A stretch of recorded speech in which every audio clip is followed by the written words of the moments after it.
Bonjour et bienvenue sur Couleur Papier. Je vous retrouve aujourd'hui pour ce nouveau projet.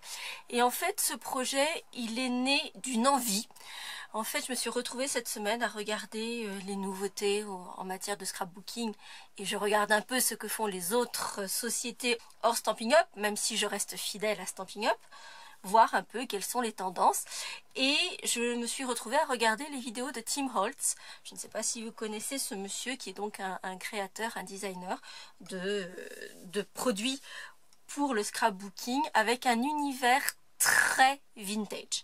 Donc ces coloris sont toujours dans des coloris neutres le plus souvent. Il y a très rarement des couleurs assez vives, et puis toujours avec cet aspect vintage, abîmé, etc. qui lui est vraiment propre, qui est assez sympathique pour peu qu'on aime effectivement l'aspect vintage. Mais du coup, ça m'a donné des envies de vintage. Et donc, voici le projet que je vous propose. Donc, il s'agit d'une grande boîte. Vous voyez, elle est effectivement avec cet aspect vintage sur tout son pourtour. Également sur le couvercle. Donc, avec le couvercle qui vient sur le dessus de la boîte comme ceci. Et alors je vais essayer de vous montrer d'un petit peu plus près parce que j'ai vraiment poussé le bouton vintage et abîmé vraiment jusqu'au bout. Donc ici on a le papier qui est même abîmé puisque vous voyez je l'ai sablé, sanding, ce qu'on appelle en anglais. Donc j'ai enlevé de la matière, enfin voilà, j'ai poussé le bouchon vintage vraiment jusqu'au bout en allant jusqu'à abîmer mon papier, etc. J'aurais pu le faire davantage, par exemple sur les angles, etc., les arêtes de mon couvercle. Je ne suis pas allée au-delà, mais c'est tout à fait possible de le faire, et surtout avec la technique que je vais vous montrer, que l'on va mettre en œuvre. Comme je le fais d'habitude, je vais vous proposer ce projet dans un autre coloris, et cette fois-ci, je vais partir sur du Denim Dandy, donc avec un bleu jean.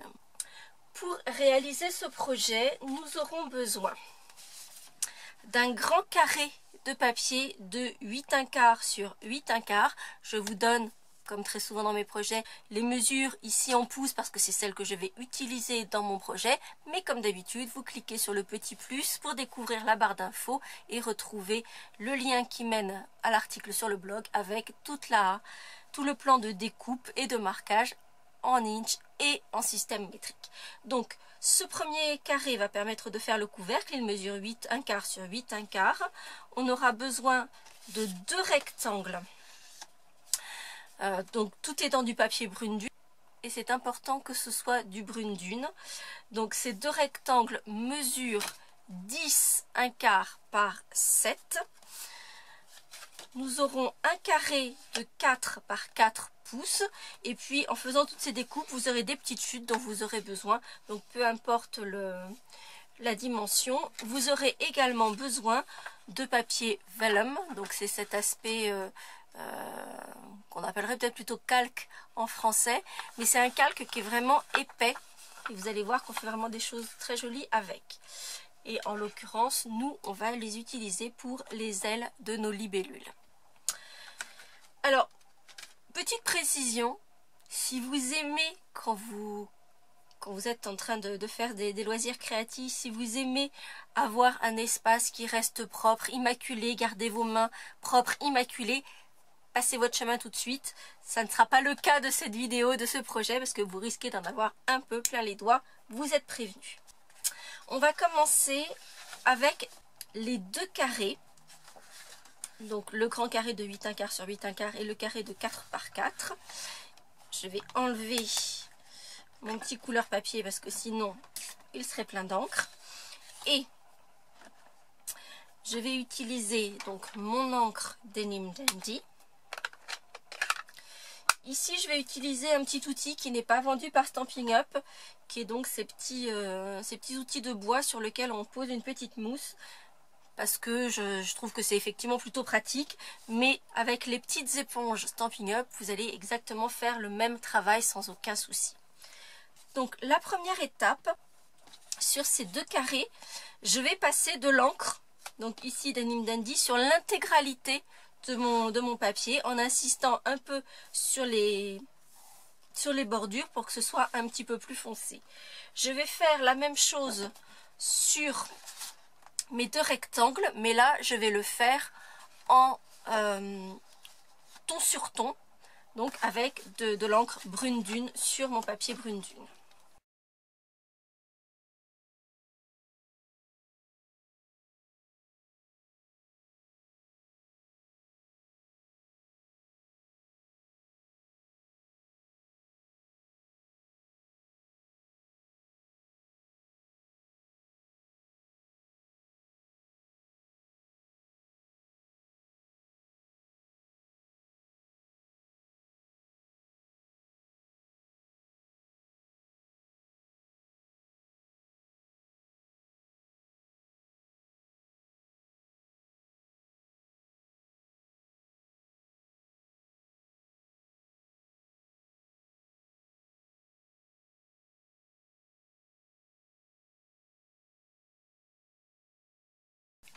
Comme vous avez pu le constater, j'ai marqué mon papier pour les parties du bas de la boîte, donc les 2 rectangles, simplement parce que, comme vous pouvez le voir, l'ancrage, en fait la partie abîmée du bas de cette boîte, ce sont les arêtes. Donc évidemment, il faut savoir où se trouvent les différents panneaux de notre fond de boîte.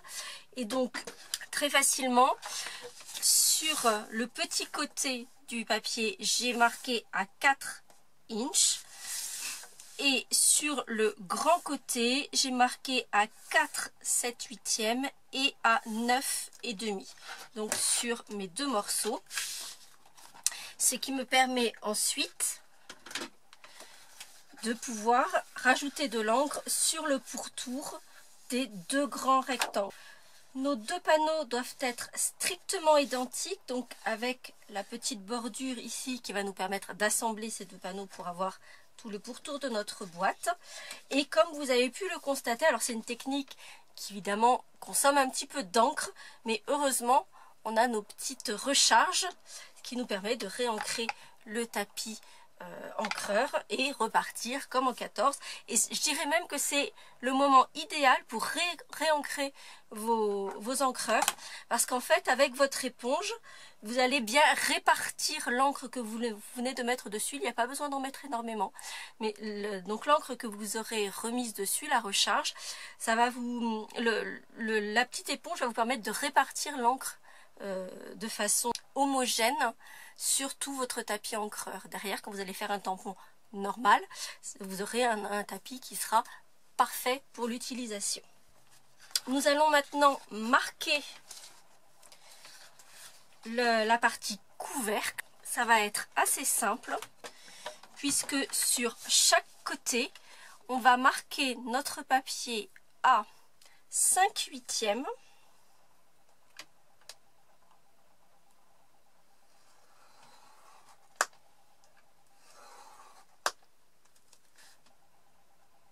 Et à 1/5/8.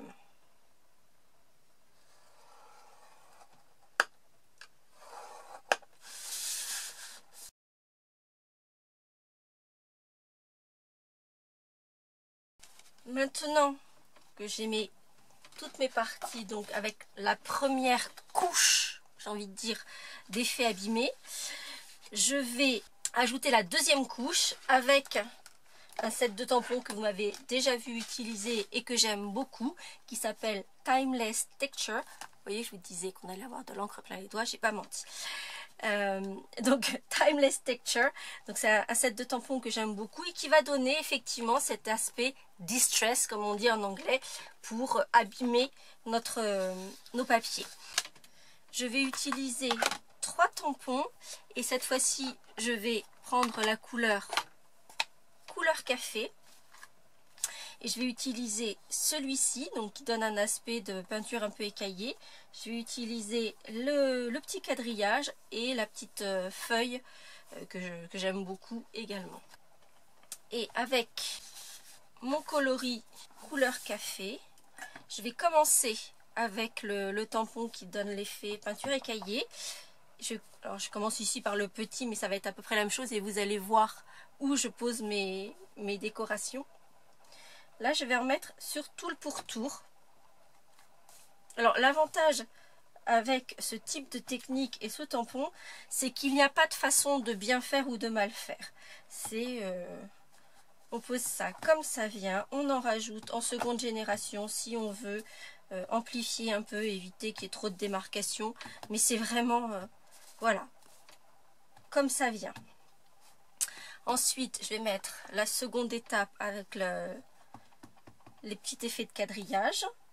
Là encore, il n'y a pas de façon juste de faire. Vous allez juste mettre ces petits effets de quadrillage. Et je vais terminer avec la feuille.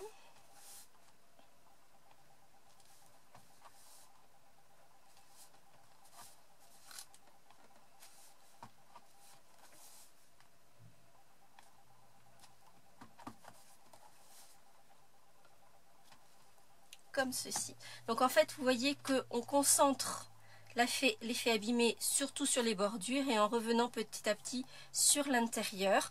Je ne sais pas si vous avez remarqué, mais pour ce panneau là en particulier, il est important de bien ancrer les tranches et je vais abîmer, mais donner cet aspect vintage à mon grand carré. Donc là on va avoir le retour du couvercle, donc il va falloir faire attention à mettre de l'effet abîmé des deux côtés et sur le pourtour ici.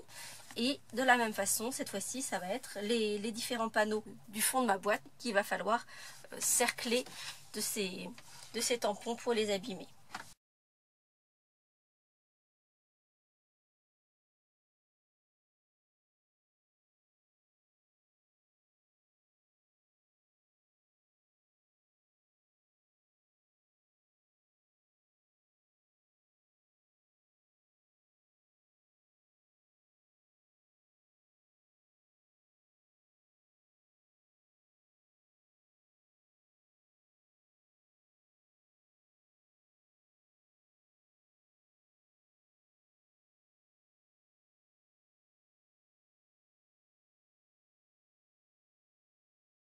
Pendant que mon encre couleur café est sortie, je vais également tamponner mon message. Je vais utiliser le même que celui que j'ai mis sur ma boîte prototype qui indique « Tu sèmes le bonheur tout autour de toi ». Je trouvais qu'avec ces petites libellules qui virevoltaient, semer le bonheur, je trouve que ça allait bien ensemble. Et donc je vais utiliser ce même message. Je vais tamponner donc ce message en couleur café sur mon papier brune dune. Et cette partie message, je vais également l'abîmer un petit peu, mais ça je le ferai après la découpe. À présent, je vais monter les éléments de ma boîte, donc le couvercle et la boîte proprement dite. Et ensuite, je passerai à la partie décorative du couvercle. Donc, pour le couvercle, alors avec toutes les décorations aussi, je pense que vous arrivez à voir. Donc, on a fait nos lignes de marquage et donc on a un carré, donc on a la même chose de tous les côtés. On va se tenir sur un côté et on va couper de part et d'autre, donc du carré, sur la première bande et jusqu'au carré central de chaque côté. On va faire la même chose sur la seconde ligne, celle qui est la plus proche du bord extérieur. Et on va faire exactement la même chose sur le côté opposé.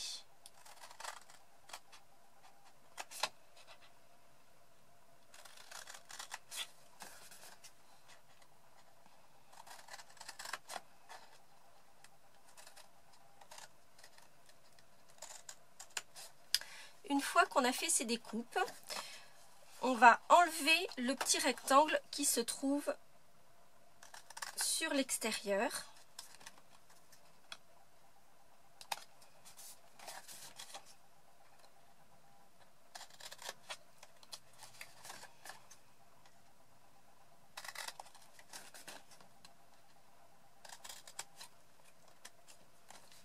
On va également enlever la petite bande qui se trouve à la suite des carrés qui sont découpés sur 3 côtés. Et pour terminer, on va biaiser donc les 4 bandes qui se trouvent sur l'extérieur. J'ai oublié celle-ci. Hop.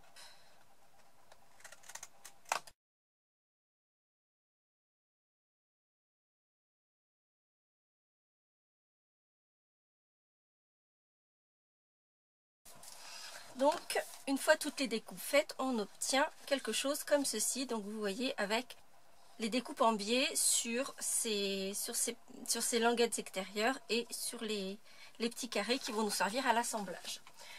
Pour les 2 rectangles qui vont former la base de la boîte, sur les grands rectangles qui se trouvent en bas et qui vont donc former le fond de la boîte, on va biaiser également un tout petit peu ici. Ce rectangle-là va partir complètement, mais on va couper en biais et en biais également sur l'onglet d'assemblage qui se trouve sur le côté.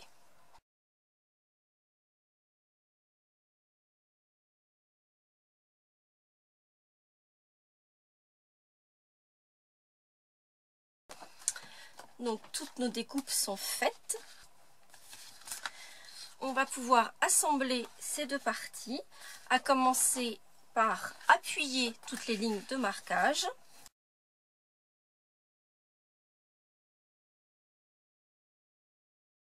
Pour l'assemblage, on va commencer par le couvercle. Je vais utiliser de la colle multifonction. Petite astuce que je partage avec vous, ayez un verre et placez votre colle multifonction la tête en bas dans le verre. Ainsi, elle sera toujours prête à fonctionner. Vous n'avez pas besoin d'appuyer énormément sur le corps pour que la colle vienne. Et donc, vous allez pouvoir la distribuer juste comme il faut et sans avoir à avoir un gros morceau un gros pâté de colle qui vienne se déposer, dont vous ne savez plus quoi faire, qui risque de dépasser. C'est vraiment l'astuce que j'adore, qui permet d'avoir de la colle toujours prête à l'emploi. Donc on va commencer par mettre de la colle sur nos 4 petits onglets d'assemblage.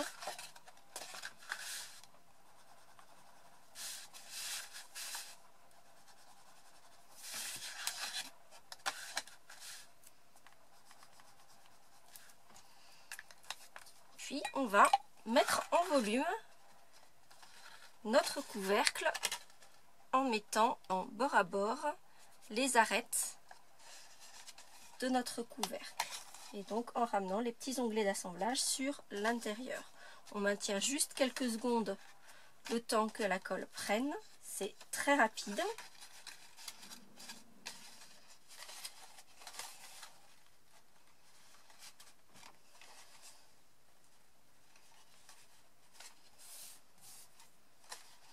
Et une fois que la forme du couvercle est donnée, on va juste ramener un tout petit peu sur l'extérieur le deuxième volet.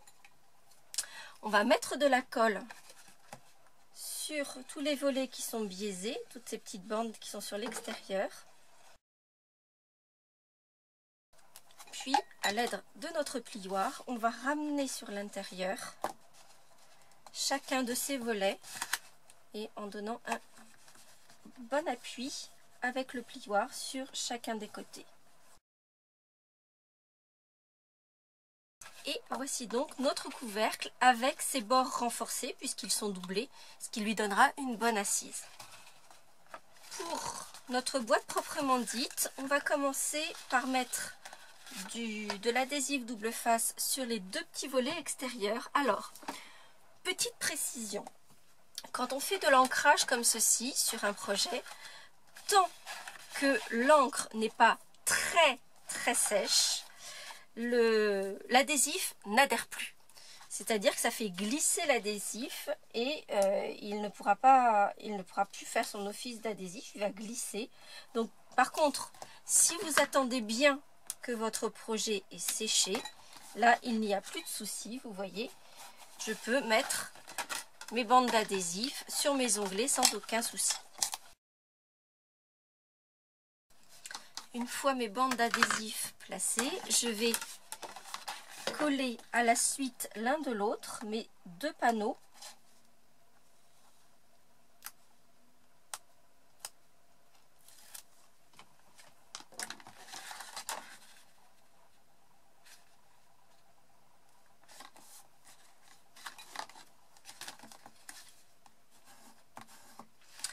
je vais refermer la boîte à plat pour être sûr qu'elle ait bien sa forme parfaite.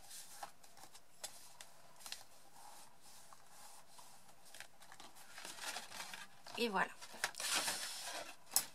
À présent, nous allons fermer le fond de la boîte. Donc, on va lui mettre sa forme bien carrée. On va toujours prendre notre adhésif multifonction. Sur les deux premiers panneaux, on va mettre de la colle juste sur les extrémités d'un côté et de l'autre.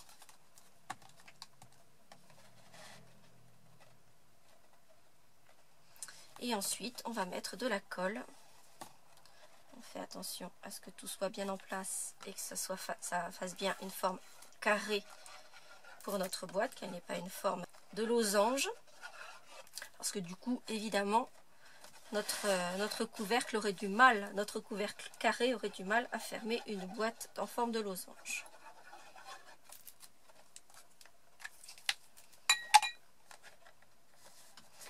Une fois les 4 panneaux du fond en place, on va retourner notre boîte et donner un bon coup de plioir dans le fond pour s'assurer que tout est bien collé. Et on va pouvoir mettre notre couvercle par-dessus qui tombe impeccablement sur sa boîte. Petit détail, on va donner un petit coup de plioir sur les arêtes du couvercle et sur les arêtes assemblées de la boîte. Et on va ajouter un petit peu d'encre, puisque vous voyez ici, on voit la tranche du papier, donc en coloris brune dune. Donc c'est pas joli. Et donc on va recouvrir la tranche. Et donc les quatre arêtes de notre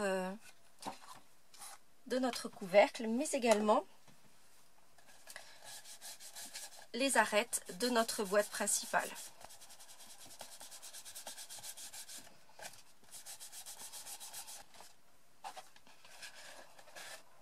Et voici notre boîte. Maintenant, nous allons la décorer. Et toute la partie décoration va se faire sur ce petit carré. Nous allons avoir besoin de la Big Shot pour plusieurs étapes. Couper notre message que l'on a déjà tamponné. Mais nous allons aussi découper nos libellules. Et donc, ces libellules, elles sont issues du set Songe de libellule qui est assorti à son set de matrice de découpe. Vous avez deux grandes libellules, une moyenne et une grande. Vous avez des bébés libellules qui sont ici en essaim, donc on avait toute une petite troupe. Vous allez voir qu'on peut les dissocier et ne faire que des petites libellules individuelles très facilement. Et donc le message que j'ai tamponné tout à l'heure est issu de ce même tampon. Première étape, je vais... Alors, le papier vélin est blanc. Alors transparent, d'accord, mais blanc au départ. Et en fait, sur un projet vintage comme cela, on va voir qu'il est réellement blanc. Et ça peut un peu choquer. Je vous montrerai d'ailleurs un prototype que j'ai fait. Je peux vous montrer tout de suite d'ailleurs. Vous voyez mon premier essai. Ici, on voit que le papier est très blanc par rapport au reste du projet. On voit aussi que j'avais ici fait tout le travail que l'on a fait pour donner cet aspect vintage à notre boîte. Je l'ai fait de la même façon sur cette boîte, mais vous voyez qu'on ne voit quasiment plus rien, parce qu'au lieu de le faire en couleur café, je l'ai fait en brune dune. Donc en regardant de très près, on le voit, mais c'est à peine visible. Donc c'est un petit peu dommage de faire tout ce travail pour ne pas qu'il se voie. Donc c'est la raison pour laquelle j'ai utilisé ici le couleur café, et on a vraiment cet aspect vintage que je recherchais. Et comme je vous le disais, on voit, je trouve que ça fait trop blanc. Ça perd l'effet vintage, alors que vous voyez qu'ici, on est dans des tonalités qui restent douces et qui sont dans l'ensemble avec cet effet vintage. Et ça, je l'ai simplement obtenu en faisant exactement la même chose que sur ma boîte, c'est-à-dire qu'avec mon encre brune dune, je vais coloriser des deux côtés mon mon papier velin. Donc je vais reprendre ma petite éponge et je vais donner un petit peu de couleur. Alors c'est pas la peine d'en donner trop, juste donner un petit peu de couleur sur l'ensemble de ce morceau de papier velin. Et pour qu'ainsi il ait cette petite touche, lui aussi vintage, qui fait que ça ne tranchera plus et ça restera dans la tonalité globale du projet.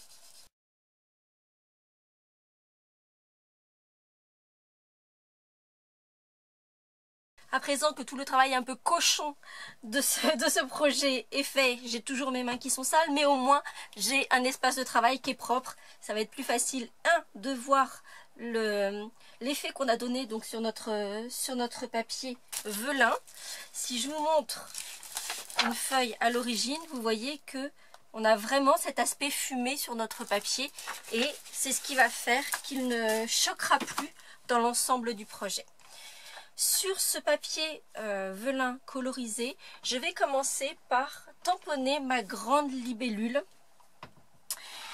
Et dans la mesure où je vais le tamponner sur du papier velin, il faudra utiliser de l'encre d'archive. Soit vous pouvez l'embosser, ce qui pourrait être très joli aussi, c'est pas la solution que j'ai choisie. Soit utiliser des encres d'archive, nos encres classiques, dans la mesure où ce sont des encres qui sèchent en rentrant dans les aspérités, dans la porosité du papier. Ici, c'est un plastique, donc forcément l'encre ne peut pas rentrer à l'intérieur et du coup ça prendrait un temps fou à sécher. Et si ça venait même à sécher, j'ai pas fait l'expérience, mais je suis pas sûre même que ça puisse sécher dans l'absolu. Donc je vais ancrer ici avec le noir nu en version archive, sachant qu'aujourd'hui on n'a plus que cette version au catalogue. Comme je suis sur un tampon résine, je vais prendre mon petit tapis de mousse pour m'assurer d'avoir une bonne impression de mon tampon. C'est toujours un peu compliqué de trouver la bonne pression lorsqu'on tamponne sur du papier velin, parce qu'on peut éventuellement faire glisser notre tampon et du coup on aurait un aspect flou qui n'est pas joli. Mais si on n'appuie pas suffisamment fort, comme je viens de le faire ici, eh ben, on n'a pas toute l'intégralité de notre motif, donc c'est un peu dommage. Donc là j'ai un tampon qui tient la route et on va pouvoir passer à la partie découpe, mais avant cela, même s'il s'agit d'encre d'archive, on le voit sur alors je ne sais pas si vous allez pouvoir le voir à la caméra, encore que si, on voit que l'encre est encore très brillante. Et tant qu'elle est brillante comme cela, ça veut dire qu'elle n'est pas sèche. Donc avant de le passer dans la Big Shot, soit vous attendez, soit vous prenez votre pistolet à embosser et vous allez chauffer votre encre pour assurer qu'elle soit bien sèche. Et donc vous voyez qu'à présent, mon encre n'est plus brillante. Ça veut dire que c'est bien sec. Je vais maintenant sortir la Big Shot.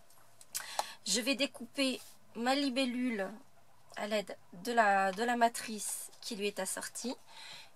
Je vais découper mon message avec mon ovale, avec ma petite aspect couture tout autour que j'aime beaucoup, vous le savez. Donc je m'en sers un peu à toutes les sauces, mais je l'aime beaucoup. Donc oui, j'en profite. Donc mon message est découpé avec mon ovale à coudre.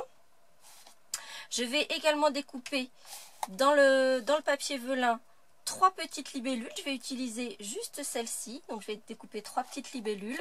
Je vais découper la libellule ouvragée dans du papier brune dune. Et je vais également découper 3 petites libellules dans du papier brune dune. Je vais également donner de la texture à mon panneau décoratif sur lequel vont se poser toutes mes petites libellules, comme je vous l'ai montré en début de vidéo. Donc il y a ces aspects d'hexagone. C'est un classeur de gaufrage qui se présente comme ceci. Si dans notre catalogue automne-hiver, vous aviez découvert le classeur de gaufrage avec l'aspect torsade de tricot, c'est exactement le même type de classeur de gaufrage. Ça veut dire que c'est un classeur de gaufrage qui est très épais, qui va donner énormément de texture, énormément de relief à notre papier. Et là, en fait, il y a vraiment un effet 3D. C'est pas simplement des creux des bosses, il y a vraiment des arrondis et une vraie perspective, un vrai relief sur avec ce classeur de gaufrage. Donc, je vais sortir la Big Shot. Et je vais faire toutes ces petites découpes et l'aspect de texture.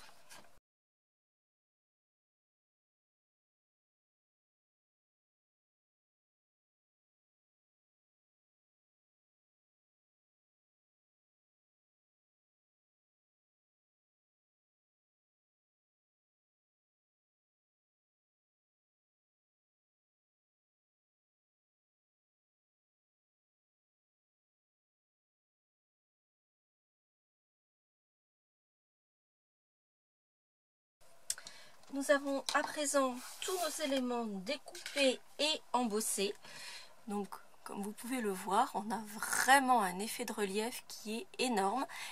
Selon la façon dont vous allez mettre votre papier dans le classeur d'embossage, soit vos hexagones seront en relief, soit ils seront en creux, comme c'est le cas. C'est la configuration que moi j'ai choisie pour ce projet-ci.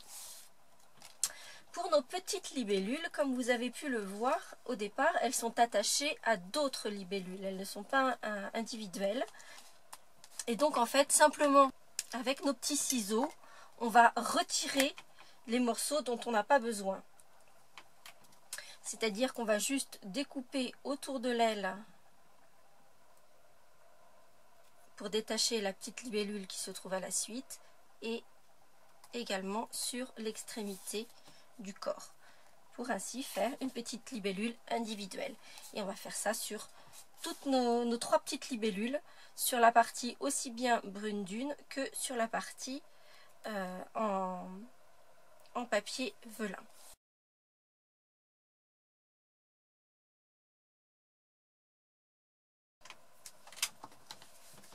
Toujours pour garder notre aspect vraiment vintage jusqu'au bout, je vais prendre cette fois-ci un doigt éponge, c'est parce que c'est tout petit et donc c'est ce qui sera le plus approprié. Et je vais ajouter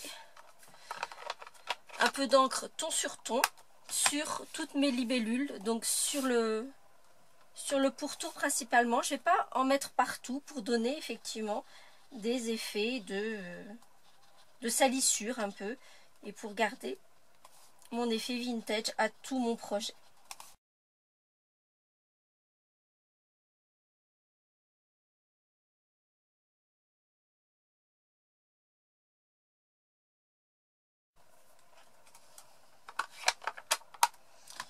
Avant d'assembler toute la partie décorative de notre projet, il nous reste 2 petites choses à faire.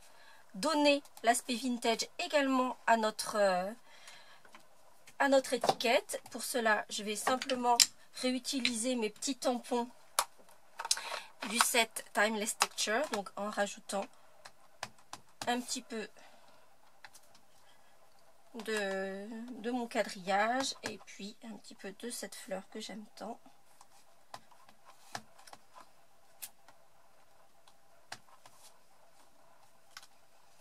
Voilà, je vais également ancrer le pourtour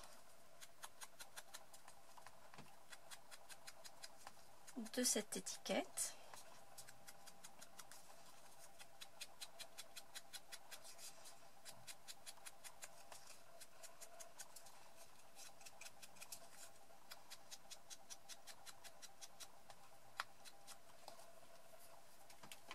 Dernière étape, et cette fois-ci on fait l'assemblage, c'est abîmer encore un petit peu plus ce panneau là et on va simplement utiliser une lime à ongles et on va enlever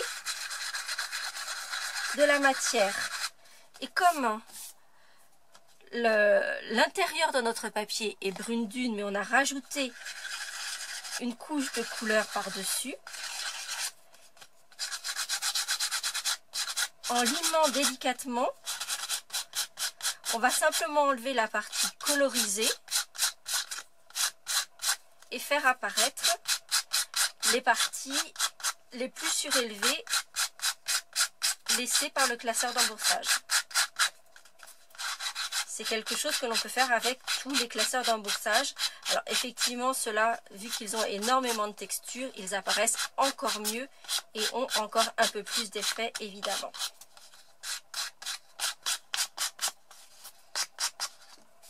Et on a un effet encore plus vintage, encore plus abîmé, que j'aime vraiment beaucoup. Alors, on va maintenant, on a tout ce qu'il faut. On a tout abîmé, tout rendu un peu plus vintage. Et donc on va assembler d'abord les éléments. Sur nos libellules, on va commencer par donner un petit peu de relief et de volume à nos libellules. Simplement avec mon poinçon, je vais appuyer au centre de mes libellules en papier cartonné. Celle en velin, ça n'est pas nécessaire pour l'instant.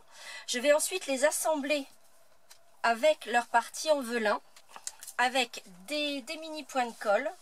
Alors comme je viens de mettre de l'encre sur mes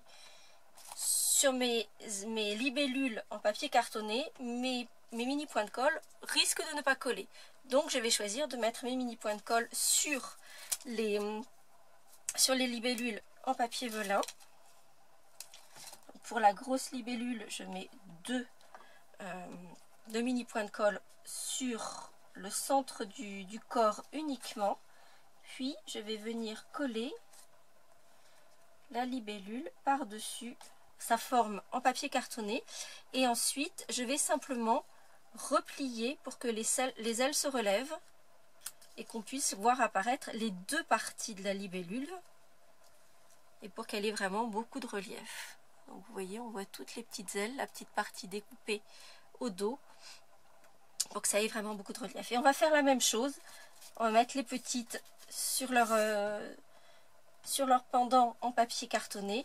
Cette fois-ci, on ne mettra qu'un seul mini point de colle. Et de la même façon, on va relever les ailes une fois qu'on aura assemblé les deux éléments ensemble.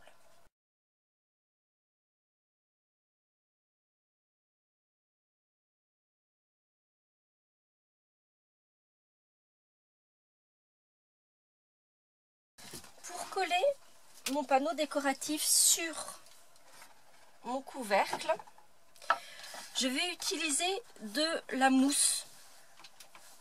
Alors il s'avère que la mienne est adhésive sur un côté, elle pourrait ne pas l'être, ça n'a aucune importance.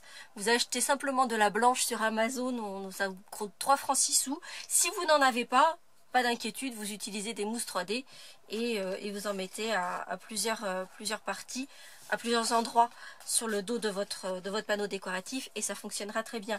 La seule chose, c'est que là, on va avoir un élément uniforme à coller au dos de notre panneau décoratif. Comme il est embossé, il y a tous ces effets de relief, donc ça va donner une meilleure assise et une meilleure tenue.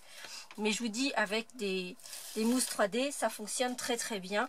Là, je l'ai coupé à 3,5 par 3,5 en pouces.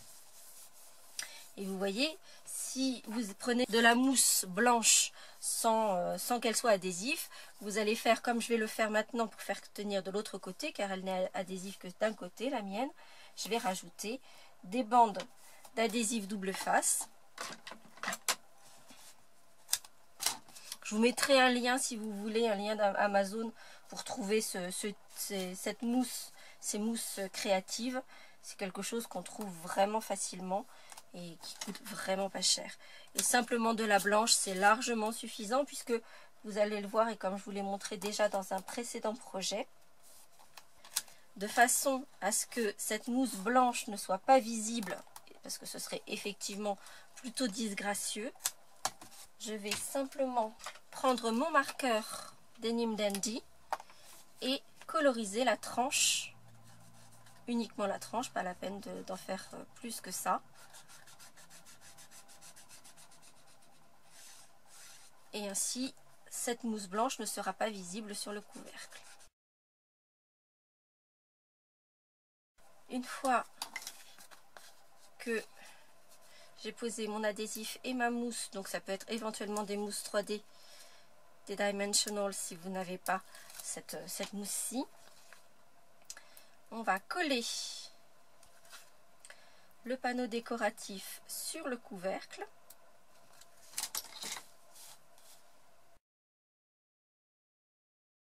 En le centrant correctement, évidemment.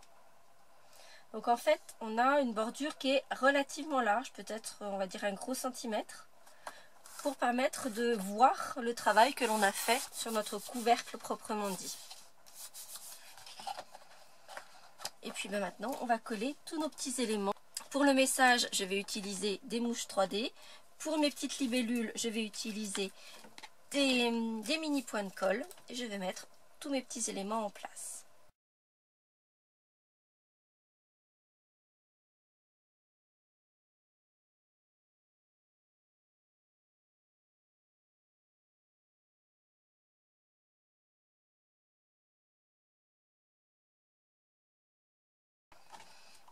Et voici ma boîte vintage en bleu et ma boîte vintage en fruits des bois.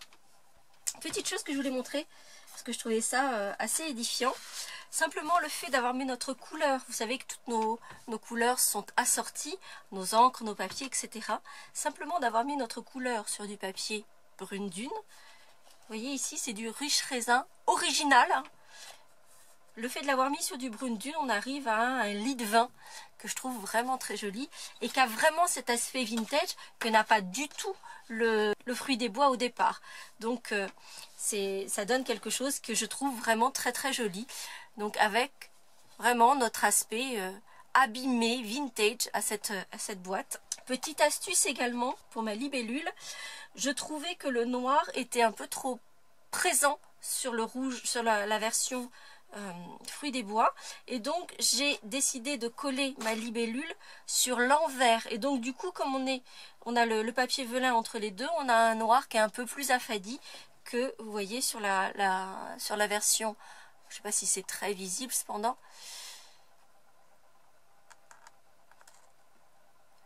Vous voyez, donc sur la version bleue, le noir est plus dense que sur la version fruits des bois.